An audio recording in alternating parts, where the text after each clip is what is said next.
Après avoir régné pendant 40 ans sur le royaume d'Israël, le roi David est sur son lit de mort. Son fils impie Adonijah complote pour devenir le prochain roi. Mais Bethsabée, l'épouse de David, lui rappelle sa promesse de faire de leur fils Salomon son successeur sur le trône.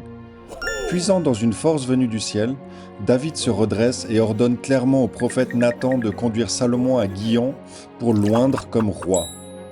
Préfigurant l'entrée triomphale de Jésus à Jérusalem, Salomon descend ensuite la vallée du Cédron sur la mule du roi et entre dans Jérusalem, accompagné du son éclatant des trompettes et d'une foule qui s'écrie « Que Dieu sauve le roi Salomon !»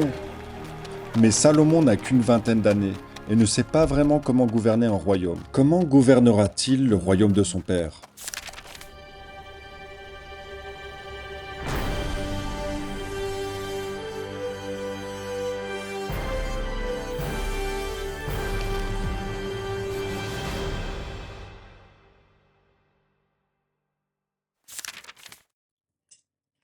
Imagine que Dieu t'apparaisse en rêve et t'offre tout ce que tu désires. Incroyable, non ?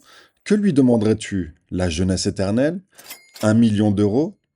Ou que ce garçon qui te harcèle à l'école reçoive enfin ce qu'il mérite ? Peu après avoir été couronné roi, Salomon se retrouve exactement dans cette situation. Mais sa demande est bien différente. Tu as établi ton serviteur comme roi.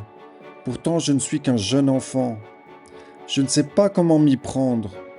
Donne-moi donc un cœur intelligent afin que je puisse gouverner ton peuple et discerner le bien du mal. Quelle magnifique demande! Et Dieu l'approuve lui aussi. Parce que tu as demandé cela, je te donnerai un cœur sage et rempli de discernement. Et je t'accorderai aussi ce que tu ne m'as pas demandé, la richesse, l'honneur et une longue vie. Il n'y aura jamais eu de roi semblable à toi. C'est un excellent exemple pour nous. Est-ce qu'il nous arrive parfois de traiter Dieu comme s'il était un distributeur automatique céleste, prêt à nous donner tout ce que nous voulons ? Bien que Dieu désire ardemment nous bénir, il est bon d'apprendre à tourner notre regard vers les autres et vers le ciel plutôt que vers nous-mêmes, et de lui demander comment nous pouvons devenir de meilleurs instruments entre ses mains pour servir notre prochain. Tout le monde découvre bientôt la sagesse que Dieu a donnée à Salomon lorsqu'il est confronté à deux femmes qui prétendent toutes les deux être la mère d'un adorable bébé. Pour trancher le litige, Salomon décide de trancher le bébé. Attends, quoi ? Ça ne semble pas très sage. Mais ce stratagème permet de révéler laquelle des deux est la véritable mère, car elle préfère donner son bébé que de le voir mourir. Finalement, c'était plutôt très sage. Tu peux découvrir toute cette histoire dans l'incroyable vidéo de Living Scriptures, Salomon. Salomon règne avec justice, noue des relations diplomatiques, développe des routes commerciales, améliore les infrastructures et renforce l'armée, grâce à quoi Israël connaît une période de prospérité, de sécurité et de paix sans précédent. L'une des plus grandes réalisations de Salomon est la construction d'un temple grandiose. Il fait venir les meilleurs artisans et les matériaux les plus précieux pour l'édifier. Rien que l'or vaudrait maintenant des milliards et des milliards. La réputation de la sagesse de Salomon se répand comme une traîne de poudre, bien au-delà d'Israël. Dans tout le Moyen-Orient et jusqu'en Afrique, des rois et des reines affluent pour voir de leurs propres yeux si les rumeurs sont fondées. Waouh! Tout semble sourire à Attends, Salomon! Qu'est-ce que tu fais? Salomon! Oh non! À partir de là, tout commence à déraper. Salomon se fait construire un palais encore plus vaste et plus somptueux que le temple de Dieu. Il écrase son peuple sous les impôts et va même jusqu'à le contraindre au travail forcé pour financer son train de vie luxueux. Et puis Salomon se marie, beaucoup. À cette époque, il était courant que les rois concluent des traités de paix en contractant des mariages politiques. Plus d'alliances signifiait donc plus d'épouses. Le problème pour Salomon, c'est que chacune d'elles apporte avec elle les croyances et les dieux de son pays. Cela introduit toutes sortes de pratiques idolâtres et dans certains cas, des péchés particulièrement abominables. Dieu met Salomon en garde. Il ne doit pas laisser ses femmes détourner son cœur de lui. Mais Salomon n'écoute pas.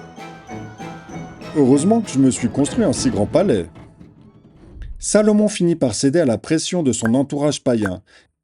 Il va même jusqu'à faire construire des lieux de culte pour leurs faux dieux, une décision qui entraînera Israël dans l'idolâtrie pendant des siècles. Comment a-t-il pu en arriver là, après tout le bien que Salomon a accompli? Qu'est-ce qui a mal tourné? Au fond, il n'a pas persévéré jusqu'au bout. Il a laissé le succès et la prospérité que Dieu lui avait accordé lui monter la tête. Peu à peu, l'esprit du monde s'est installé dans sa vie, jusqu'à l'emporter complètement.